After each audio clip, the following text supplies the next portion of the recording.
Welcome, dear friends. Today I'm going to tell you a story of forbidden love, shocking secrets, and a chance at redemption. Enjoy the story. Jack Harrington was fuming. The 58-year-old real estate tycoon paced the marble floors of his Upper East Side penthouse, a tumbler of scotch in his hand. His 20-year-old daughter Emily was late coming home yet again. The ornate grandfather clock in the foyer struck 2 a.m., just as the click-clack of high heels announced Emily's arrival. She stumbled in, designer dress askew, makeup smeared, clearly intoxicated. "Where the hell have you been?" Jack demanded. "Out partying and whoring around, no doubt. You're an embarrassment." "Oh, spare me the lecture, Dad," Emily slurred. "We both know you're one to talk, the way you treated Mom." Jack's eyes flashed with rage. Even after all these years, the mere mention of his ex-wife Sarah made his blood boil. "Don't you dare bring her up. She was weak and pathetic. I'm the one who made something of myself while she withered away and offed herself. Best thing she ever did, leaving me to raise you alone." Angry tears streamed down Emily's face. "You're a monster. The way you belittled her, controlled her, drove her to suicide. I was 12 years old and I found her body. Did you know that? Do you even care?" "Boo-hoo, poor little rich girl," Jack sneered.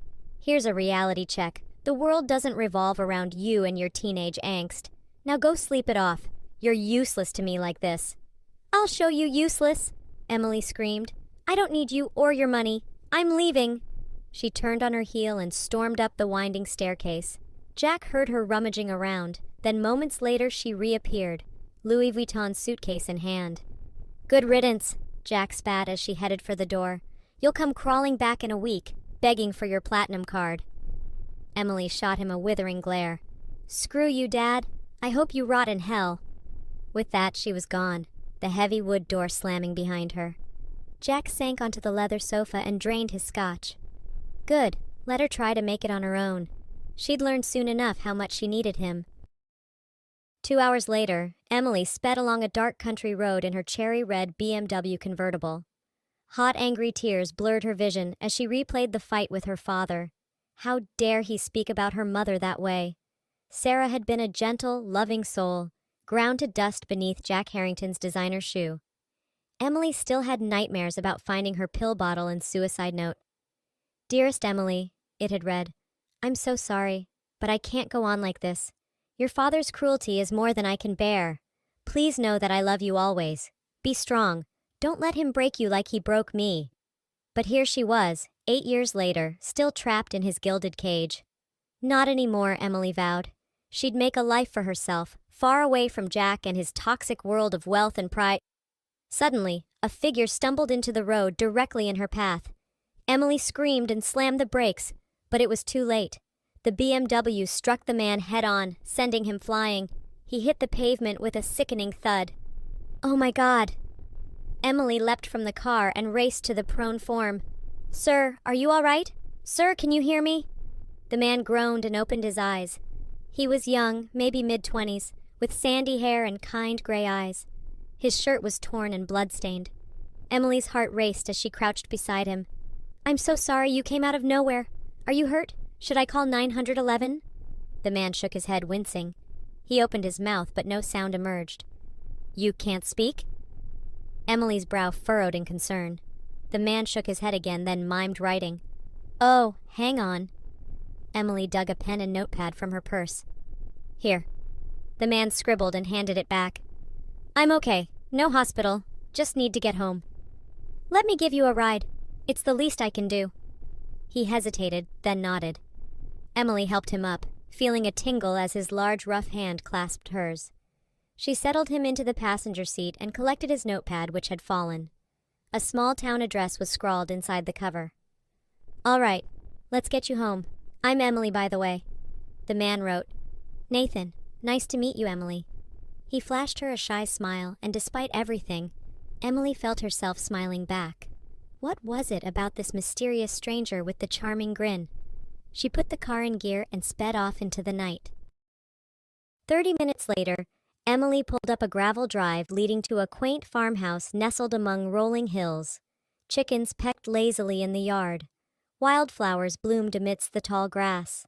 Golden sun peeked over the horizon, bathing everything in a rosy glow. Wow, Emily breathed. It's beautiful out here. Nathan looked pleased. He scribbled, "It's home" on the notepad and climbed out, gesturing for Emily to follow. She walked with him up the creaky wooden steps to the front porch where he unlocked the door. Inside was cozy and inviting, worn armchairs strewn with colorful quilts, shelves crammed with well-thumbed books, an antique pie safe, so different from the cold austerity of her father's penthouse. Nathan lit an oil lamp and scratched out, "Sorry, no power yet. Saving up. Please sit. I'll get us tea." "Oh no, I should go," Emily hedged. Nathan reached for her hand, brown eyes pleading. "Please stay. Just for a bit?" Emily bit her lip, surprised to find herself tempted. What was the harm? Not like she had anywhere else to be. Slowly, she sank into the offered chair. Nathan flashed her a brilliant smile and disappeared into the kitchen. He returned shortly with 2 mismatched steaming mugs and a plate of blueberry scones. "Did you make these?" Emily bit into the flaky pastry and nearly groaned. "They're amazing." Nathan ducked his head, pleased. He jotted, "My mother's recipe, grows the berries herself. She lives nearby?" A shadow crossed his handsome face. "She passed last year. Cancer." "I'm so sorry," Emily said sincerely, touching his arm. "My mom died when I was young, too. I know how much it hurts." Nathan squeezed her hand in shared sorrow and understanding. They sipped their tea in companionable silence, watching the sun climb high. "I should go," Emily said at last. "My dad will be wondering where I am." Nathan frowned and quickly wrote, "Forgive me if I overstep, but when you hit me, you seemed very upset, running from something. Is everything all right? Do you need help?" Tears pricked Emily's eyes at his unexpected kindness. When was the last time anyone had truly seen her, cared about her problems? Before she quite realized it, the whole sordid tale spilled out. Her father's cruelty, her mother's suicide, the suffocating misery of her gilded life. Nathan listened intently, warm hand clasped in hers. When she finished, he squeezed her fingers and began writing rapidly. "I have an idea. It's unconventional, but hear me out. What if we got married?" Emily gaped at him. "What? We just met, and you're proposing?" No, not a real marriage, just on paper. Think about it. What would upset your father more than you marrying some penniless mute farmer? He'd be livid. It's the ultimate rebellion." Emily stared at him, pulse accelerating as she considered it. Her dad would absolutely lose his shit if she suddenly turned up married to a nobody. Served him right, after the way he disrespected her mother's memory. "It's crazy," she breathed, "but I'm intrigued. Let's discuss more tonight, over a bottle of wine perhaps?" She winked. Nathan grinned hugely and raised his mug in a toast. Hours later, Emily's head spinning from homemade mead and revolutionary plots. Marriage to a gorgeous mystery man to destroy her father? It sounded like something out of one of the smutty romance novels she used to sneak from her nanny. But hey, that's what dear old dad got for calling her useless. Get ready, Jack Harrington. Your precious daughter was about to bring scandal to the family name, and she'd relish every second of it. 3 weeks later, Jack Harrington stormed into his office and slammed the door so hard it rattled the Renoir. His secretary Judy poked her perfectly coiffed head in. "Everything all right, Mr. Harrington?" "No, everything is not fucking all right," Jack snarled. "My daughter, my own flesh and blood, just married some goddamn farmer, a penniless nobody, and a mute to boot." Judy's eyebrows nearly hit her hairline. "Emily got married? When? To whom?" Jack thrust a crumpled newspaper at her. There on the front page of the society section was a photo of Emily in a simple white dress, holding hands with a sandy-haired man and grinning hugely. The headline screamed, "Billionaire's daughter weds mute Missouri farmer in secret ceremony." 2 weeks ago, apparently. Jack bit out. "I had to find out from the fucking tabloids. No warning, no explanation. What the hell was she thinking?" "Perhaps it's true love?" Judy offered. "True love? Don't be stupid," Jack scoffed. "The girl's never had a serious relationship in her life. No, this is about me. She did this to hurt and humiliate me, I guarantee it." He pounded a fist on his mahogany desk, teeth bared. "Well, it won't work. No daughter of mine is staying married to some podunk redneck. Not if she wants to keep her trust fund. I'll drag her back here if I have to. Mind made up, Jack reached for the phone. Judy, get my jet fueled and ready. And find out where the hell this Nathan Walters lives. I've got a marriage to destroy. Emily lazed on the porch swing, head on Nathan's shoulder, their hands entwined. Marrying her rescuer to spite her father had been impulsive, deliciously scandalous. Some of the best weeks of her life, honestly. Sure, it was a little strange to share a bed platonically with her hunky husband, but they were taking things slow. There'd be plenty of time for marital intimacy once the paparazzi furor died down. Nathan nuzzled her hair affectionately and Emily smiled. He was so different from the stuffed shirts she usually dated. Humble, hardworking, an amazing cook and listener. She could almost see herself falling for him, contract marriage or not. The roar of an approaching car shattered her reverie. Emily sat up with a frown. They rarely got visitors out here. Nathan tensed beside her, brows knitting. A sleek black town car rolled up the drive, and a familiar figure climbed out. Emily went cold. Jack. He'd found them. Well, well, well. So this is where you've been hiding. Her father's tone could have frozen lava. Dad, what are you doing here? I could ask you the same thing, he seethed. Imagine my shock when I opened the paper to find my daughter had married some redneck farmer, without my consent or blessing. Nathan stood, hands balled into fists, glaring at Jack in warning. Emily moved protectively in front of him. I don't need your blessing, she spat. I love Nathan. He understands me like you never could. Love, Jack scoffed. Don't be naive. He's a gold digger after the Harrington fortune like all the rest. He turned to Nathan, eyes hard. What's your game, farmer? How much to divorce her quietly? $1, 2? Name your price. Nathan just glared harder. Jack threw up his hands. What's the matter, cat? Got your tongue? Too stupid to speak? Don't you dare insult my husband, Emily snarled. He's 10 times the man you are. You're the stupid one if you think I'd ever leave him for your money. You watch your mouth, girl, Jack roared. Need I remind you who's funded your lavish lifestyle? All the clothes, cars, schooling? You'd be nothing without me. No, you're nothing without your wealth and power. An empty husk who drove away anyone who ever gave a damn with your toxic bullshit. I'm done being your pathetic pawn. Father and daughter squared off, trembling with rage. Nathan stepped between them, mouth set in a grim line. Then he spoke. That's enough. Emily and Jack both froze, shocked. Jack recovered first. I knew it! I knew this mute thing was bullshit. Is anything about you real, farm boy? Nathan ignored him, eyes boring into Jack's face. When he spoke again, his voice was low and furious. I'm only going to say this once, so listen close. I'm Eva Walters' son, your former lover, remember? The woman you abandoned when she got pregnant with your child? Jack went white as chalk. You're lying. I don't have a son. DNA test me if you want. Mom told me everything before she died. How you met at that corporate retreat in the Ozarks. Your secret rendezvous. Then when she came to you, pregnant and alone, you called her a liar and a whore. Cut her off completely.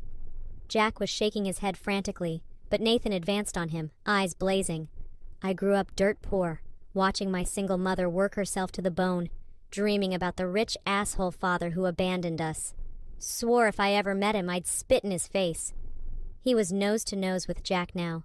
Imagine my shock when the daughter of the man who ruined my life literally ran me over. It was like a gift from the universe, a chance to take back a piece of everything you owed us. Nathan, Emily looked stricken. What are you saying? Was our marriage just revenge? Nathan went to her, gripping her hands. At first I admit I was using you to get to him. But Emily, I swear the time we've spent together, it's real. You've bewitched me body and soul. But if what you're saying is true... Emily pulled away, eyes filling with tears. Then we're half siblings. We can't be together. It's wrong. This is sick. No. Emily, listen to me. She's not your sister. Nathan and Emily turned to stare at Jack, who looked nauseated. He swallowed hard. I had a paternity test done years ago. Emily isn't my biological daughter. A ringing silence descended. Emily reeled like she'd been punched. What? Jack squeezed his eyes shut. Your mother, Sarah, had an affair, got pregnant. I agreed to raise you as my own, but... He shook his head. Keeping that secret ate her up inside. It's why she killed herself. Oh my God. Emily sank to her knees in the dirt. My whole life is a lie. Nathan wrapped an arm around her shaking shoulders, glaring daggers at Jack. Get out, now! Jack opened his mouth, closed it, shot Emily an inscrutable look. Then he turned stiffly and walked to the car without another word. The lovers watched him drive away. Emily turned her tear-stained face up to Nathan. Is it true? What you said about us being real? He cupped her face tenderly. Darling, I'm mad for you. Have been since the moment you almost ran me down. Marrying you is the best thing I ever did. Publicity stunt or no. Emily surged up to kiss him, and he responded hungrily, months of pent-up passion unleashing. They tumbled back into the grass, a tangle of roaming hands and fevered kisses. I love you, Emily gasped out between frantic presses of lips. I don't care about your history with my father. I just want you. I'm yours, Nathan growled, covering her body with his. Forever and always. They sealed it with a kiss, and then no more words were needed. The reunited lovers lost themselves in passion as the golden sun dipped below the hills. 9 months later, Jack Harrington stepped off the elevator, a stuffed teddy bear clutched awkwardly in his hand. He still wasn't sure what the hell he was doing here. When Nathan had called to announce the birth of his and Emily's son, Jack's grandson, he'd almost hung up. But something stopped him. Maybe it was the baby's name, Evan Jack Walters. Even after everything, they'd given the kid his moniker. Jack had spent a lifetime closing off his heart, pushing away anyone who threatened to get close. Emily, Sarah, Eva, Nathan, so much pain and hurt. What had it gotten him besides a cold, empty penthouse and a mountain of unresolved guilt? Perhaps it wasn't too late to change. Perhaps through this new life, this fresh start unmarred by the sins of the past, he could find a sliver of redemption. Jack reached the hospital room and hesitated. Then, with a deep breath, he pushed open the door. Emily was sitting up in bed, hair in a messy bun, face glowing. She cradled a small blue bundle in her arms. Nathan perched beside her, one arm around her shoulders, the other hand stroking the baby's downy head. They both looked up as Jack entered. Dad, Emily said neutrally, I didn't know you were coming. I wanted to see my grandson. Jack shifted his feet, feeling awkward and out of place. May I? Nathan gave a terse nod and Emily bit her lip. Slowly, Jack crossed the room and peered down at the tiny pink face swaddled in the blankets. Tufts of dark hair, Emily's nose, Nathan's chin. He was perfect. Jack reached out a trembling hand to stroke one petal-soft cheek. Hey there, Evan. I'm your grandpa. To his shock, the baby turned into his touch, rosebud mouth puckering. Behind him, Emily made a soft noise. Would you like to hold him? Jack blinked hard against the sudden stinging in his eyes. He set down the bear and reached out. Emily carefully passed him the warm, wriggling bundle. The moment that solid little weight settled into the crook of his elbow, something deep in Jack's chest cracked wide open. A lifetime of frozen emotions came rushing to the surface as he gazed down at his daughter's child, the perfect blending of Harrington and Walters. He's beautiful, Jack managed around the lump in his throat. Emily, I'm so sorry for everything. Emily's face crumpled, and she reached for Nathan's hand. He squeezed, offering silent support. I know I can't change the past, Jack continued raggedly.